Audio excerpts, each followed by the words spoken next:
6 negara terkaya Arab bangun jalur kereta api di tengah gurun.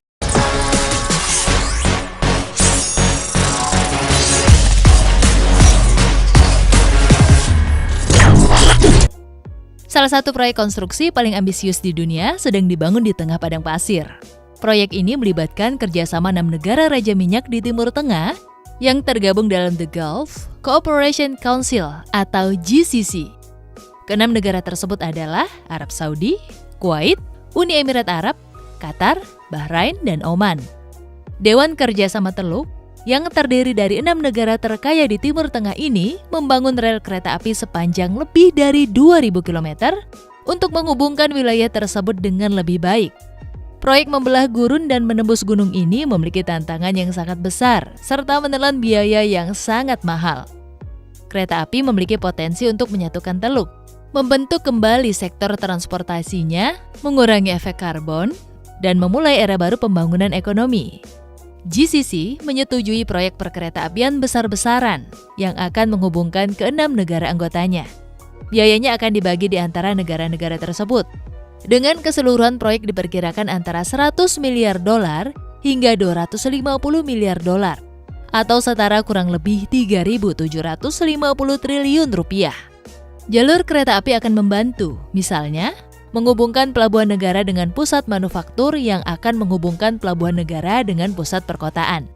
Elemen kunci dari jaringan ini adalah kereta api Etihad, kereta api barang dan penumpang senilai 11 miliar dolar, sepanjang 1.200 km yang membentang melintasi Emirates dari Teluk Oman hingga Teluk Persia.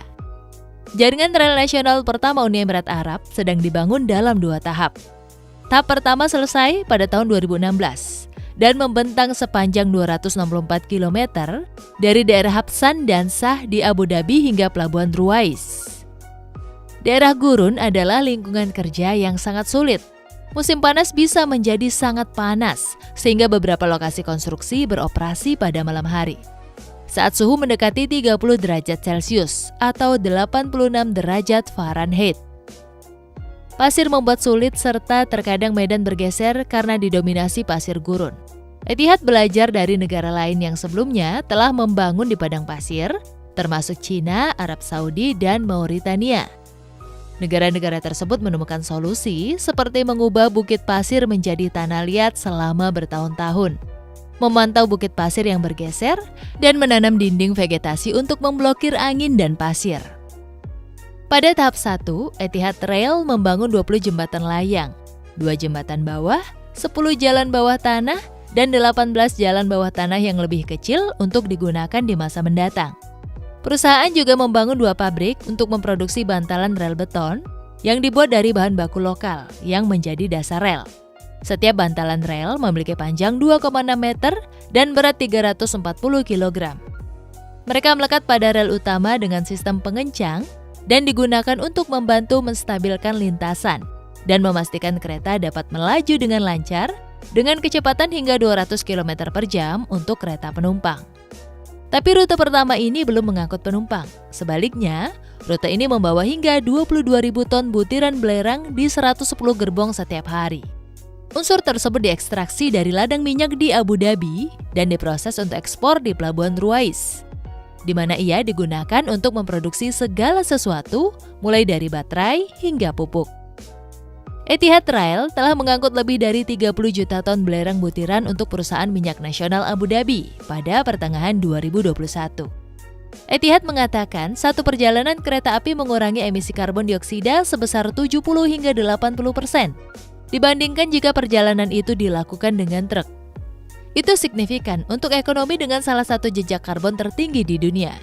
Efisiensi itu juga telah membantu Emirates menjadi pengekspor belerang terbesar di dunia, menghasilkan 679 juta dolar pada tahun 2019. Sebagian besar belerang ini kemungkinan masuk ke Cina, importir unsur terbesar di dunia yang kebetulan juga terlibat dalam tahap 2 dari proyek tersebut. Proyek konstruksi tahap 2 sudah dimulai pada tahun 2020 dan akan memperluas jaringan sepanjang 605 km dari Guaifat di perbatasan dengan Arab Saudi hingga Fujairah di pantai timur.